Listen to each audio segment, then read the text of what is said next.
Tyler Mayforth, Joe Garcia from the San Marcos Daily Record. Tonight, 24-17, Bobcats win. Joe, it wasn't pretty. It was against an 0-6 team. The Bobcats, as Fran said post-game, are never going to make a game look pretty. They're going to have to win ugly. And tonight, that's the way it happened. Yeah, Fran came out and he was happy just to get the win. Either way, first Sun Belt win for the Bobcats. Big for the school, big for Texas State. He'll take it.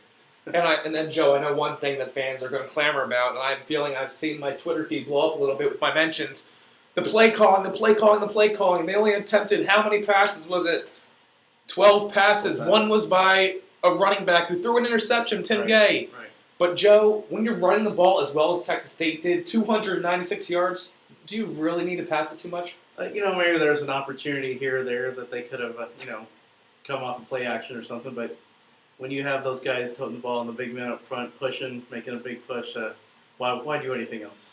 And one of the biggest things that we noticed up in the game that there wasn't too much of a change in the defense after David Mayo went down early in the first quarter. Mayo had ice on his right knee, the same knee he tore his ACL in, I believe, last year it was. But, Joe, what did you make of the linebackers, how they stepped up after Mayo went down?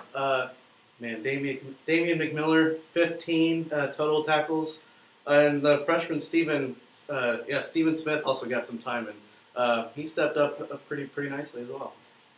So then, Joe, after all these home games we watched, I believe, it was the home opener against Prairie View, Wyoming, and then these two. So it's been 4 home games. Out of those home games, how would you rank them right now?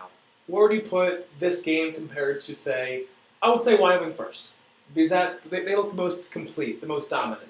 Yeah. Where would you rank this after that? I would probably put it third, after Prairie View, because that one was a little prettier. But this one is against a Georgia State team that hasn't won a game in a season and a half at least.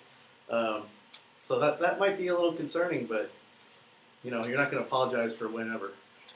And the coaches will say, "Hey, we just want to score one more point than another person. We'll win 3-2, 2-0 if we have to." That'll be a pretty bad game from our standpoint as writers and you as fans. But coaches, they'll take it every time. But Joe, like always, player of the game. Who you got tonight?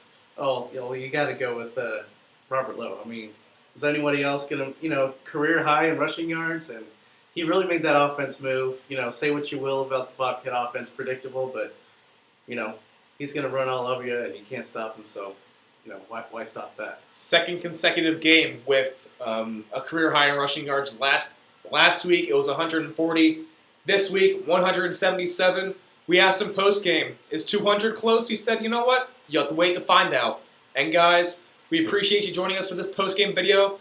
Next week, the Bobcats are home against South Alabama in a pivotal clash in order to determine if the Bobcats are going to be bowl eligible. Thanks a lot.